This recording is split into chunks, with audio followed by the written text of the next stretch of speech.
जो भजन को सिद्ध करना चाहते हैं, निरंतर भजन करना चाहते हैं, प्रभु में अपने मन को डुबोना चाहते हैं, उनको चाहिए कि वो ना अधिक भोजन करें और ना बिल्कुल कम भोजन करें। ऐसा ना करें। जो अधिक खाने वाला होता है उसकी ऊर्जा शक्ति पचाने में ही लग जाती है, भजन में रुचि नहीं होती। अध्यात्म चिंतन की सामर्थ्य खो बैठता है जो अधिक अन्न पाता है, अधिक भोजन, अधिक आहार पाता है। आप कह सकते हैं हम तो बहुत कम पाते हैं। दूसरों की अपेक्षा कम पाना कम नहीं कहा जाता।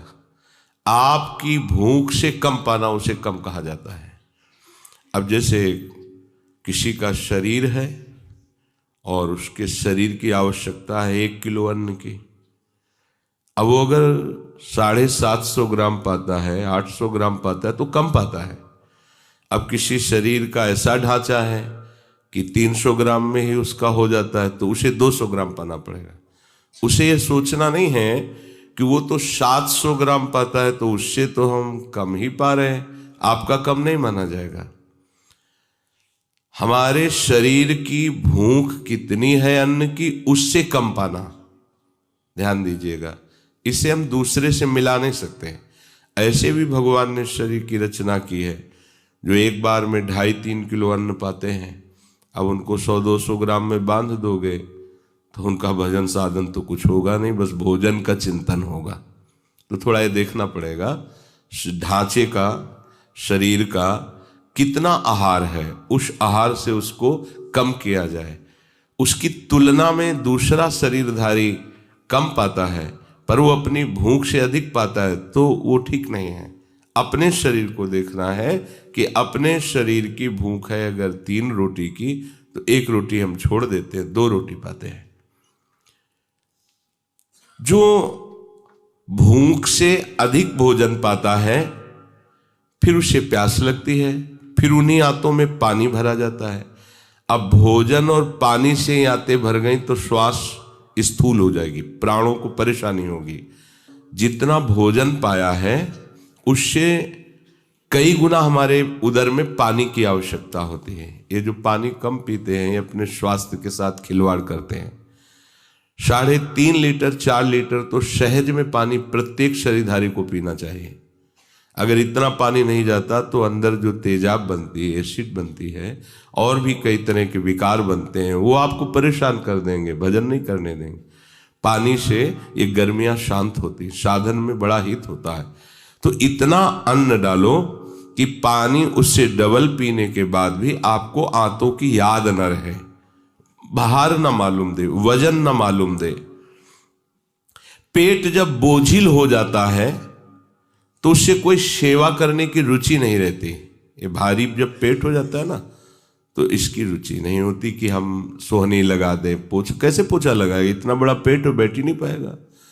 उसके लिए तो पेट के लिए जगह चाहिए। अरे बड़ी समस्या है। आप इसको खाना पीना ज्यादा सुख मत समझिए। जिनके भारी पेट हो जाते, भारी धन की सुविधा होती है, खूब खाते पीते रहते, संयम व्यायाम इसको तो जानते ही नहीं। तो परिणाम क्या होता है कि उनको शौच आदि क्रिया में भी बड़ी परेशानी पड़ती है। वो अपनी दिनचर्या भी करने के लिए परेशान रहते हैं। कैसे, क्या जीवन, आप स्वयं उठ नहीं सकते, बैठ नहीं सकते, आप अपने जीवन को कैसा नर्क बना रहे हैं। तो ये उपासक को ध्यान रखना है कि उसकी आंतों में बोझा उसको समझ में नहीं आना चाहिए। प्रसाद पाते समय बोझा समझ में नहीं आता। प्रसाद पाने के 30 मिनट बाद या 1 घंटे बाद जल पीना अनिवार्य है, अनिवार्य है। आप जब जल पिए आधा लीटर 1 लीटर जो भी आपका अभ्यास है तो आपके पेट में हल्कापन होना चाहिए, नहीं होना चाहिए कि भारी हो गया। अगर आपने पहले ही अन्न अधिक मात्रा में डाल लिया है तो पानी डालते ही आंतें फूलेंगे और बोझा लगेगा। शाम तक ये कैसे पचे और दूसरी रसोई तैयार हो रही शाम के भोजन, बस फिर डाल लिया, अब सुबह तक कैसे, अब निकल नहीं रहा सुबह, अब उसकी परेशानी है। क्या करे, कौन सी दवा खाएं, कौन सा चूरन खाएं। अरे भाई सावधान। भजन का चिंतन कब होगा, प्रिया प्रीतम का चिंतन कब होगा, जब आपको पेट याद ना आवे। ये पेट बढ़ जाता है, बहुत परेशानियों का घर हो जाता है। कि इसको हमको स्वस्थ रखना है, इतना नहीं खवा देना कि देखो ये शुगर आदि, ये ब्लड प्रेशर आदि, एक तो हमारा अन्न दूषित हो गया है, इतने केमिकल डाले जाते हैं, इतनी खाद डाली जाती है कि वो अन्न प्रभावित हो चुका है, ये स्वाभाविक रोग होना है। लेकिन यदि हम कम मात्रा में खाएं, अधिक मात्रा में पानी पिए, तो पेशाब से वो काफी विकार नष्ट हो जाते हैं, काफी विकार बाहर हो जाते हैं। और व्यायाम करने से, शुद्ध वायु जाने से हमारा शरीर रोग से लड़ने की क्षमता पाता है। बाल्यावस्था में हमें सिखाया गया था, दवा कोई वर्जिश से बेहतर नहीं, नुस्खा है कम खर्च बाला न सेन, शक्ति बढ़े फुर्ती रहे, चोट न अधिक पिराए, अन्न पचे चंगा रहे, कसरत सदा सहाय। व्यायाम करना सबसे बड़ी औषधि सेवन करना है, हर रोग शासन में रहेगा। अब तो इसके कारण व्यायाम नहीं हो पाता, नहीं 45 मिनट दंड बैठक, खोपड़ी के बल खड़े होना और कई आसन, ये हित धाम तक बराबर अनवरत 25 वर्ष, कोई दिन ऐसी दिनचर्या नहीं की। अब वो व्यायाम क्या कि 2 दिन किया, तीसरे दिन नहीं किया, चौथे दिन नहीं किया तो आपका शरीर दर्द करेगा। व्यायाम एक नियत समय पर, नियत संख्या के अनुसार करें, क्योंकि आप उपासक हैं, आप कोई पहलवान तो है नहीं कि आप और बढ़ाते चले जाएं। एक नियत समय पर, नियत करना ही चाहिए सबको। अगर आपको ब्रह्मचर्य रहना, शरीर स्वस्थ रखना है, इसी जन्म में भगवत प्राप्ति करनी, तो आपको व्यायाम अत्यंत अनिवार्य है, चाहे स्त्री शरीर हो चाहे पुरुष शरीर। शरीर में जब अन्न जाता है तो उसके लिए हमें एक बार पसीना निकालना पड़े। आप सहज में बात समझो, जब आपकी रात भर खड़ी मोटरसाइकिल जब सुबह आप चलाना चाहते हैं तो पहले उसको करके एकदम जोर से नहीं करते, गियर में डालते हैं जोर से एकदम है, हाँ रेस वेस जो भी कहते हैं ऐसे कस के करते हैं ना, ऐसे तुम अपनी गाड़ी को एक बार दंड बैठक व्यायाम दौड़ भाग थोड़ा आधा घंटा पौन घंटा इतना 24 घंटे फिर अन्य सेवा में लगाओ। पर व्यायाम अत्यंत आवश्यक है, क्योंकि आपकी आंतों का पाचन तंत्र पुष्ट होना और मलाशय साफ होना, ये शरीर है कोई चिदानंद नहीं, इसको ठीक से चलाओ।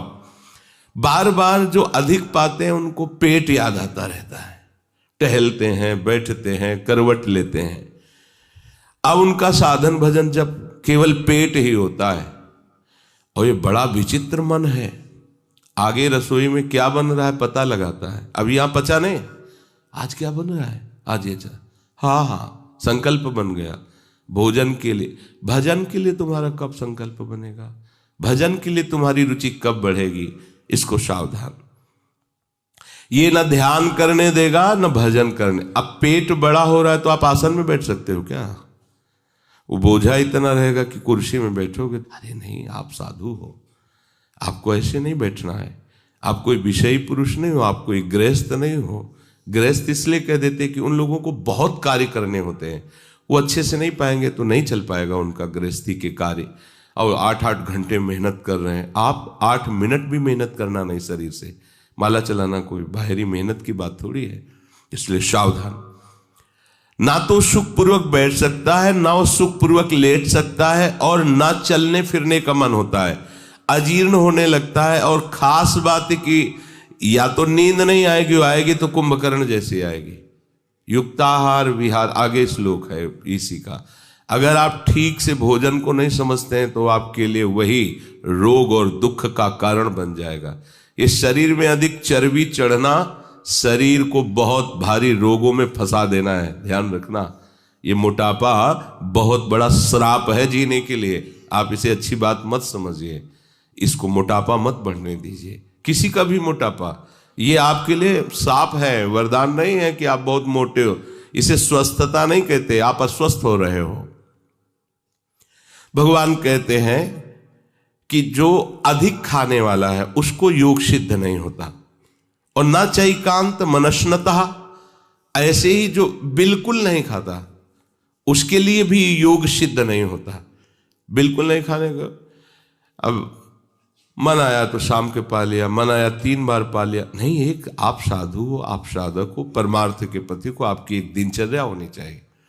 जैसे बाल भोग बंद, तो आप एकांत में भी बाल भोग मत कीजिए, अनुशासन को मानिए। अब राजभोग के समय उतना पा लीजिए जितना जीना है, क्योंकि शाम के फिर मिलना है। शाम को उतना पा लीजिए जितना आप 1:30 बजे 2 बजे उठ के बैठ गए, भजन किए, थोड़ा शौच स्नान आज अपनी दिनचर्या में लग गए। अगर आप अन्न को अधिक पाएंगे या अन्न को बिल्कुल नहीं पाएंगे तो बात नहीं बनेगी। ब्रह्म ऋषियों ने इसका अनुभव कराया। 15 दिन तक खूब अधिक भोजन करवाया गया तो शास्त्र विस्मरण होने लगे, स्मृति शक्ति कमजोर पड़ने लगी और उपासना में फर्क पड़ने लगा, दिनचर्या बाधित हो गई। अब 15 दिन बिल्कुल छुड़वा दिया गया, जरा जरा सा केवल थोड़ा दिया गया, उससे भी बड़ी हानि हो गई। नींद ना आने लगी, उपासना में फर्क पड़ गया, स्मृति लोप होने लगी, हर समय चिंतन भोजन का होने लगा, अधिक पा लिया, हर समय चिंतन पेट का होने लगा। दोनों बातें भगवान मना कर रहे हैं। कह रहे हैं ना अधिक खाने वाले को योग सिद्ध होता है और ना बिल्कुल न खाने वाले को, ऐसा नहीं। भोजन न करने से मन बार बार भोजन का चिंतन करता है, शरीर में शक्ति कम हो जाती है, मांस मज्जा आदि में दर्द शुरू हो जाता है, शरीर शिथिल हो जाता है, चलना फिरना भी कठिन हो जाता है, साधना करना तो क्या। इसलिए जो भजन को सिद्ध करना चाहते हैं, निरंतर भजन करना चाहते हैं, प्रभु में अपने मन को डुबोना चाहते हैं, उनको चाहिए कि वो ना अधिक भोजन करें और ना बिल्कुल कम भोजन करें। ऐसा ना करें, मध्य में रहें, युक्त। हमारी भूख है 4 रोटी की, 4 हम पा सकते हैं, 1 छोड़ देंगे। हमारी भूख है 15 रोटी की, 2 हम छोड़ देते, 13 पा लेते, उसके साथ उसका मिलन नहीं होगा। अब एकदम शरीर 45 किलो का है, अब वो 13 रोटी खा भी नहीं सकता। अब 115 किलो का उसका शरीर का वैसे लंबा चौड़ा हाइट है, और उसे 2 रोटी दोगे तो चिंतन रोटी का होगा, क्योंकि अभी परमात्मा चिंतन में डूबा थोड़ी। ये थोड़ा ध्यान रखना पड़ेगा। ऐसा नहीं है कि दोनों का, उपासकों का एक ही वजन भोजन का हो, क्योंकि उसके शरीर की रचना है। अब बकरी को भोजन और हाथी को भोजन दोनों को एक कर दिया जाएगा तो कैसे चल पाएगा। तो ऐसे ही शरीर की आकृति के अनुसार ही उसका भोजन होना चाहिए। अगर बहुत शरीर लंबा चौड़ा ऐसा है और वो पता है 1.5-2 किलो, तो उसको 800 ग्राम एक बार देना होगा, क्योंकि चल नहीं पाएगा, वो उसकी हैबिट है ऐसी। शरीर का जैसा अभ्यास होता है वैसा ही बनता है। अगर वो बिल्कुल कम भोजन पाएगा तो फिर भजन में रुचि नहीं रह जाएगी। दोनों बातें भगवान आदेश कर रहे हैं।